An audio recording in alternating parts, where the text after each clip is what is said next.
आज ना मला उठायला खूप उशीर झाला. उठल्या अगोदर पटकन अंघोळ वगैरे केली, स्किन केअर केलं. इथं वांगं भाजायला ठेवलं आणि इथं देवपूजा करून घेतली पटकन. एकीकडे चहा ठेवला, एकीकडे वांगं भाजायला ठेवलं. आज बनवणार आहे मी वांग्याचं भरीत आणि चपात्या. तेवढ्यात आहोंनी आणले वांग्याच्या भरत्यासाठी वटाणे सोलण्यामुळे असं तोंड करते मी. इथं मिरची, कोथिंबीर, वटाणे सर्व अगोदर निवडून घेतले आणि त्यानंतर वांग्याचं भरीत बनवायला सुरुवात केली.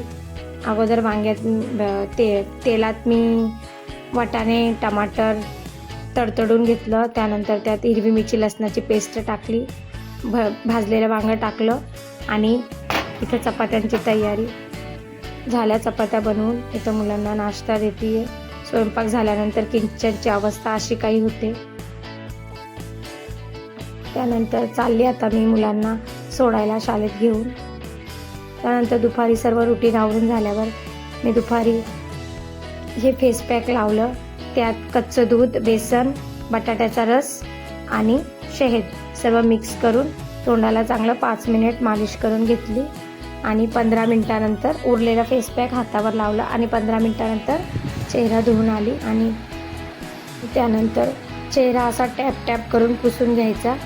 रगडून घासून नाही पुसायचा.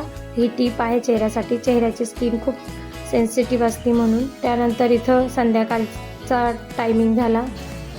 रॅक खाली करते अगोदर भांड्यांचा. कसा वाटला मिनी ब्लॉग मला नक्की कमेंट करून सांगा.